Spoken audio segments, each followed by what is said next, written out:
ನಮಸ್ಕಾರ. E-C-I net ಅಂತ ಈ ಒಂದು ಆ್ಯಪ್‌ನ ಫಸ್ಟ್ ನೀವು ಇನ್‌ಸ್ಟಾಲ್ ಮಾಡ್ಕೊಳ್ಳಿ.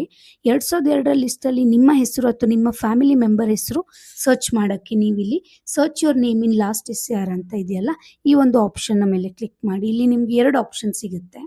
ಇನ್ ಲಾಸ್ಟ್ ಎಸ್-ಐ-ಆರ್ ಇ-ರೋಲ್ ಅಂತ ಇದೆಯಲ್ವಾ, ಇದರಲ್ಲಿ ನೀವು ನಿಮ್ಮ ಸ್ಟೇಟನ್ನು ಸೆಲೆಕ್ಟ್ ಮಾಡಿ ವೀವ್ ಅಂತ ಕೊಟ್ರೆ ನಿಮ್ಗೆ ಈ ರೀತಿಯ ಒಂದು ಪೇಜ್ ಕಾಣಿಸ್ತದೆ. ನೀವಿಲ್ಲಿ ನೋಡ್ಬೋದು. ತುಂಬ ಜನ ಇಲ್ಲಿ ಕೆಳಗಡೆ ಇದೆ ನೋಡಿ, ಮತದಾರರ ಪಟ್ಟಿಯಲ್ಲಿ ನಿಮ್ಮ ಹೆಸರು. ಇದ್ರ ಮೇಲೆ ಕ್ಲಿಕ್ ಮಾಡ್ತಾರೆ. ಆಯ್ತಾ? ಇದು ಆ್ಯಕ್ಚುಲಿ ಏನಂದ್ರೆ, ಪ್ರಸ್ತುತ ಮತದಾರರ ಪಟ್ಟಿಯಲ್ಲಿ ನಿಮ್ಮ ಹೆಸರು ಇದೆಯಾ ಇಲ್ವಾ ಅಂತ ಚೆಕ್ ಮಾಡಲಿಕ್ಕೆ. 2002 ಪಟ್ಟಿಯಲ್ಲಿ ಇದೆ ಅಂತ ಅಲ್ಲ. ಇನ್ ಕೇಸ್ ನೀವು ಪ್ರಸ್ತುತ ನಿಮ್ಮ ಹೆಸರು ಇದೆಯಾ ಅಂತ ಚೆಕ್ ಮಾಡಬೇಕು ಅಂದರೆ ನಿಮ್ಮ ವೋಟರ್ ಲಿಸ್ಟ್ ಎಪಿಕ್ ನಂಬರ್ ಅಂತ ಇರುತ್ತಲ್ವ, ಆ ನಂಬರ್ನ ಇಲ್ಲಿ ಹಾಕಿ ಕ್ಯಾಪ್ಚಾವನ್ನು ಹಾಕಿ ಸ್ಟೇಟ್ ಹಾಕಿ ಸರ್ಚ್ ಮಾಡ್ಬೋದು. ಇನ್ ಕೇಸ್ ನಿಮ್ಮ ವೋಟರ್ ಲಿಸ್ಟ್ ಕಳೆದು ಹೋಗಿದೆ ಅಥವಾ ನಿಮಗೆ ನಂಬರ್ ಗೊತ್ತಿಲ್ಲ ಅಂದರೆ ಇನ್ನೂ ಒಂದು ಆಪ್ಷನ್ ಇದೆ. ಪಕ್ಕದಲ್ಲಿ ನಿಮ್ಮ ಪರ್ಸ್ನಲ್ ಡೀಟೇಲ್ಸ್, ನಿಮ್ಮ ಡೇಟ್ ಆಫ್ ಬರ್ತು, ನಿಮ್ಮ ಜೆಂಡರು, ಹಾಗೆ ನೀವು ಯಾವ ಅಸೆಂಬ್ಲಿ ಕಾನ್ಸ್ಟಿಟ್ಯೂಯೆನ್ಸಿಯಲ್ಲಿ ಪಾರ್ಟ್ ಆಗಿದ್ದೀರಾ ಅಂತ ಹೇಳಿ ಸರ್ಚ್ ಮಾಡ್ಬೋದು. ಇದು ನಿಮಗೆ ಗೊತ್ತಿಲ್ಲ ಅಂದರೆ ನಿಮ್ಮ ಮೊಬೈಲ್ ನಂಬರ್ ಲಿಂಕ್ ಆಗಿದ್ದರೆ ನಿಮ್ಮ ಮೊಬೈಲ್ ನಂಬರನ್ನು ಹಾಕಿ ಅದಕ್ಕೆ OTP ಕೂಡ ಬರುತ್ತೆ, ಅದನ್ನು ನೀವು ವೆರಿಫೈ ಮಾಡಿ ಕೂಡ ಸರ್ಚ್ ಮಾಡ್ಬೋದು. ಇದು ಕೇವಲ ಪ್ರಸ್ತುತ ಕರೆಂಟಲ್ಲಿ ನಿಮ್ಮ ಮತದಾರರ ಪಟ್ಟಿಯಲ್ಲಿ ನಿಮ್ಮ ಹೆಸರಿದೆಯಾ ಅಂತ ಚೆಕ್ ಮಾಡೋಕ್ಕೆ. ಓಕೆ, ನಾನಿವಾಗ ಬ್ಯಾಕ್ ಬರ್ತಾ ಇದ್ದೀನಿ. ಸೊ ನಾವಿಲ್ಲಿ 2002 ಮತದಾರರ ಪಟ್ಟಿಯಲ್ಲಿ ಹುಡುಕ್ಬೇಕಾಯ್ತಾ. ಸೊ ನಾನಿಲ್ಲಿ ಬ್ಯಾಕ್ ಬಂದು ನೀವಿಲ್ಲಿ ನೋಡ್ಬೋದು, ಬೈ ಎಲೆಕ್ಟರ್ ಡೀಟೇಲ್ಸ್ ಅಂತ ಇದೆ ಅಲ್ವಾ. ಸೊ ಇದರಲ್ಲಿ ಸ್ಟೇಟ್ ಮತ್ತು ನಿಮ್ಮ elector full name in last S-I-R ಇದೆಯಲ್ಲ, ಅದು ಮ್ಯಾಂಡೇಟ್ರಿ ಇದೆ. ನೀವಿಲ್ಲಿ ನೋಡ್ಬೋದು ಆಸ್ಟ್ರಿಕ್ ಸಿಂಬಲ್ ಇದೆ ನೋಡಿ. ಮತ್ತು ನಿಮ್ಮ ರಿಲೇಟಿವ್ ಟೈಪ್ ಇದೆಯಲ್ಲ, ಅದು ಕೂಡ ಮ್ಯಾಂಡೇಟ್ರಿ ಇದೆ. ಅದು 3 ಇನ್ಫಾರ್ಮೇಷನ್ ಹಾಕಿ ಕೂಡ ನೀವು 2002 ಮತದಾರರ ಪಟ್ಟಿಯಲ್ಲಿ ನಿಮ್ಮ ಫ್ಯಾಮಿಲಿ ಅಥವಾ ನಿಮ್ಮ ಡೀಟೇಲ್ಸ್ ಇದೆಯಾ ಅಂತ ಚೆಕ್ ಮಾಡ್ಕೋಬೋದು. ಇದರಲ್ಲಿ ನೀವು ನಿಮ್ಮ ಸ್ಟೇಟನ್ನು ಹಾಕಿ ಮತ್ತು ನಿಮ್ಮ ಡಿಸ್ಟಿಕ್ ನಿಮಗೆ ಗೊತ್ತಿದ್ದರೆ ಡಿಸ್ಟಿಕ್ಕು. ಹಾಗೆ ಇನ್ ಕೇಸ್ ಏನಾಗುತ್ತೆ ಅಂದರೆ, ಕೆಲವರು ಮುಂಚೆ 2002ರಲ್ಲಿ ಎಲ್ಲೋ ವೋಟ್ ಮಾಡಿರ್ತಾರೆ, ಆಗ ನಿಮಗೆ ಅವರು ಯಾವ ಡಿಸ್ಟಿಕ್ ಅಂತ ಗೊತ್ತಿರಲ್ಲ, ಎಲ್ಲಿ ಮಾಡಿರ್ತಾರೆ ಅಂತ. ಆ ಸಂದರ್ಭದಲ್ಲಿ ನೀವು ಕೇವಲ ಸ್ಟೇಟ್, ನಿಮ್ಮ ಯಾವ ರಾಜ್ಯ ಅಂತ ಹಾಕಿ, ನಿಮಗೆ ಬೇರೆ ಅಸೆಂಬ್ಲಿ ಕಾನ್ಸ್ಟಿಟ್ಯೂಯೆನ್ಸಿ ಯಾವುದು, ಪೋಲಿಂಗ್ ಸ್ಟೇಷನ್ ಯಾವುದು, ಅದು ಯಾವುದು ಗೊತ್ತಿಲ್ಲ ಅಂದರೂ ನೀವು ನಿಮ್ಮ ತಾಯಿ ಅಥವಾ ತಂದೆ ಅಥವಾ ನಿಮ್ಮ ಹೆಸರು ಹಾಕಬೇಕು. ಇಲ್ಲಿ ಎಲೆಕ್ಟೋರಲ್ ಲಿಸ್ಟ್ 2002 ಅಲ್ಲಿ ಏನು ಹೆಸರಿದೆ ನೋಡಿ, ಆ ಹೆಸರನ್ನೇ ಹಾಕಿ ಅಂತ ಕೊಟ್ಟಿದ್ದಾರೆ. ಆಯಿತಾ?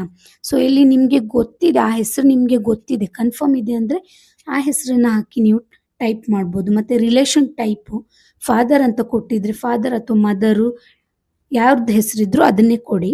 ಇಲ್ಲಿ ನೀವು ನೋಡ್ಬೋದು ಇಷ್ಟೊಂದು ಹೆಸರು ಲಿಸ್ಟ್ ಇದೆ. ಆಯಿತಾ? ಸೊ ಅದರಲ್ಲಿ ನೀವು ಸರ್ಚ್ ಮಾಡಬೇಕು, ನಿಮ್ಮ ಹೆಸರು ಯಾವುದು, ನಿಮ್ಮ ತಂದೆಯ ಹೆಸರು ಕೊಟ್ಟಿದ್ದೀರಾ ಅಥವಾ ತಾಯಿ ಹೆಸರು ಕೊಟ್ಟಿದ್ದೀರಾ ಅಂತ. ಸೊ ಇನ್ನೂ ನೀವು ಫಿಲ್ಟರ್ ಔಟ್ ಮಾಡಬೇಕು ಅಂದರೆ ಅಲ್ಲಿ ತುಂಬ ಫಿಲ್ಟರ್ ಮಾಡೋದಿದೆ. ಅಂದರೆ ನೀವು ಸರ್ಚ್ ಮಾಡಬೇಕು ಯಾವುದಂತೇಳಿ. ಅದ್ರ ಬದಲು ನೀವು ಇಲ್ಲಿ ಫಿಲ್ಟರ್ ಆಪ್ಷನಲ್ಲಿ ನೀವು ನೋಡಿ, ನಿಮ್ಮ ಡಿಸ್ಟಿಕ್ಕನ್ನು ಕನ್ಫರ್ಮ್ ಇದ್ದರೆ ಡಿಸ್ಟಿಕ್ಕನ್ನು ಕೊಟ್ಟರೆ ಆಗ ನಿಮಗೆ ನಿಮ್ಮ ಡಿಸ್ಟಿಕ್ಕಲ್ಲಿ ಎಷ್ಟು ಜನ ವೋಟ್ ಮಾಡಿದಾರಲ್ವ ಅಷ್ಟು ಮಾತ್ರ ಡೀಟೇಲ್ಸ್ ಸಿಗುತ್ತೆ. ಸೊ ಆಗ ನಿಮಗೆ ಹುಡುಕ್ಲಿಕ್ಕೆ ಕೂಡ ಈಸಿ ಆಗುತ್ತೆ. ಆಯಿತಾ? ಅಸೆಂಬ್ಲಿ ಕಾನ್ಸ್ಟಿಟ್ಯೂಯೆನ್ಸಿ ನಾನು ಇಲ್ಲಿ ಹಾಕ್ತಾ ಇದ್ದೀನಿ ನೋಡಿ, ನಾನು ನಿಮ್ಗೊಂದು ಎಕ್ಸಾಂಪಲ್ ಕೊಡ್ತಾ ಇದ್ದೀನಿ. ಇಲ್ಲಿ ನೀವು ಯಾವ ಪೋಲಿಂಗ್ ಸ್ಟೇಷನ್ ಅಂದರೆ ಯಾವ ಸ್ಕೂಲಲ್ಲಿ ಯೂಶ್ವಲಿ ಹಾಕಿರ್ತೀರ ಅದನ್ನು ಹಾಕಿ ನೀವು ಸರ್ಚ್ ಅಂತ ಕೊಟ್ಟರೆ ಇಲ್ಲಿ ಬರ್ತಾ ಇಲ್ಲ, ಯಾವುದೇ ಒಂದು ಡೀಟೇಲ್ಸು ಬರ್ತಾ ಇಲ್ಲ. ನಾನಿಲ್ಲಿ ಎಲ್ಲ ಡೀಟೇಲ್ಸ್ ಹಾಕಿದ್ದೀನಿ. ಮೇ ಬಿ ಇದು ಏನು ರೀಸನ್ ಆಗಿರ್ಬೋದು ಅಂದರೆ, ಒಂದೇ 2002 ಲಿಸ್ಟಲ್ಲಿ ಅವರ ಹೆಸರು ಇಲ್ಲ ಅವರ ಹೆಸರು ಬೇರೆ ಏನೋ ಕೊಟ್ಟಿರ್ತಾರೆ. ಈಗ ಫ್ಯಾಮಿಲಿಯಲ್ಲಿ ಮನೇಲಿ ಒಂದು ಹೆಸರು ಕರೀತಾರೆ, ಸ್ಕೂಲಲ್ಲಿ ಒಂದು ಹೆಸರು ಇರುತ್ತೆ. ಮೇ ಬಿ ಅವರು ಎಲೆಕ್ಷನ್ ಪಟ್ಟಿಯಲ್ಲಿ ಬೇರೆ ಹೆಸರು ಕೊಟ್ಟಿರ್ಬೋದು. ಆ ಸಂದರ್ಭದಲ್ಲಿ ನೀವು BLO ಹತ್ರ ಕೇಳಬೇಕು.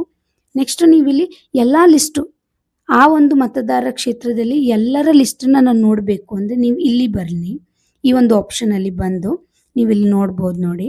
ನಾನು ಪುನಃ ವೀವ್ ಸ್ಟೇಟಸ್ ಅಂತ ಕೊಟ್ಟಿದ್ದೀನಲ್ವ, ವೀವ್ ಅಂತ ಕೊಟ್ಟು ಇಲ್ಲಿ ಈ ರೀತಿ 3 ಗೆರೆ ಕಾಣಿಸ್ತಾ ಇದೆ ಅಲ್ವಾ, ನೀವು ಇದ್ರ ಮೇಲೆ ಕ್ಲಿಕ್ ಮಾಡಬೇಕಾಯ್ತಾ. ಸೊ ಇಲ್ಲಿ ನೀವು ನೋಡಿದರೆ ಎಲೆಕ್ಟೋರಲ್ ರೋಲ್ 2002 ಅಂತ ಇದೆ.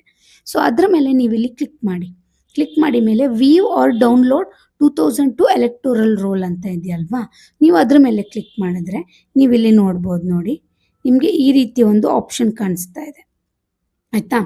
ಇದರಲ್ಲಿ 2 ಆಪ್ಷನ್ ಇದೆ, ಸರ್ಚ್ ಯುವರ್ ನೇಮ್ ಅಂತ. ಇಲ್ಲಿ ವೀವ್ ಆರ್ ಡೌನ್ಲೋಡ್ ಕೊಟ್ಟಿದ್ದೀನಿ. ನಿಮ್ಮ ಡಿಸ್ಟಿಕ್ಕು ಹಾಗೂ ನೀವು ಯಾವ ಅಸೆಂಬ್ಲಿ ಕಾನ್ಸ್ಟಿಟ್ಯೂಯೆನ್ಸಿಯಲ್ಲಿ ಬರ್ತೀರಾ ಅದನ್ನು ಹಾಕಿ, ಮತ್ತು ನಿಮ್ಮ ಪಾರ್ಟ್ ನಂಬರ್ ಕೂಡ ಹಾಕಬೇಕಿಲ್ಲಿ. ಇಲ್ಲಿ ಪಾರ್ಟ್ ನಂಬರ್ ಮ್ಯಾಂಡೇಟ್ರಿ ಆಗಿದೆ. ಆಯಿತಾ? ಸೊ ನೀವು ಪಾರ್ಟ್ ನಂಬರ್ನ ಹಾಕಿ ನೆಕ್ಸ್ಟು ನೀವಿಲ್ಲಿ ವೀವ್ ಅಥವಾ ಡೌನ್ಲೋಡ್ ಅಂತ ಆಪ್ಷನ್ನ ಕೊಡಬೇಕು. ಸೊ ನಾನಿಲ್ಲಿ ಪಾರ್ಟ್ ನಂಬರ್ನ ಸೆಲೆಕ್ಟ್ ಮಾಡ್ತಾ ಇದ್ದೀನಿ. ನಿಮಗೆ ಇದು ಗೊತ್ತಿಲ್ಲ ಅಂದರೆ ನೀವು ನಿಮ್ಮ BLOಗಳ ಹತ್ತಿರ ಕೂಡ ಕೇಳ್ಕೊಬೋದು.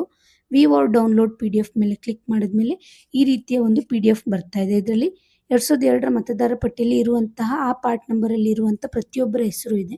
ನೀವು ಇಲ್ಲಿ ಬಂದು ಕೂಡ ಸರ್ಚ್ ಮಾಡ್ಕೋಬಹುದು ನಿಮ್ಮ ಫ್ಯಾಮಿಲಿ ಹೆಸರು. ಇದರಲ್ಲಿ ನಿಮಗೆ ಏನೇ ಮಿಸ್ ಮ್ಯಾಚ್ ಇದ್ರೂ ಕೂಡ ನೀವು BLOಗಳ ಹತ್ರ ಪರಿಶೀಲನೆ ಮಾಡ್ಕೋಬಹುದು. ಅವ್ರ ಹತ್ರ ಮನೆ ನಂಬರ್ ಲಿಂಕ್ ಆಗಿರುವಂತಹ ಲಿಸ್ಟ್ ಇರ್ತದೆ. ಸೊ ಅದನ್ನು ನೀವು ಚೆಕ್ ಮಾಡ್ಕೋಬಹುದು. ಇದರಲ್ಲಿ ನಿಮಗೆ ಯಾವುದೇ ಡೌಟ್ ಇದ್ದರೆ ಕೂಡ ನೀವು ಕಮೆಂಟ್ ಮಾಡಿ, ನಾನು ನಿಮಗೆ ಆನ್ಸರ್ ಮಾಡ್ತೇನೆ. Thank you.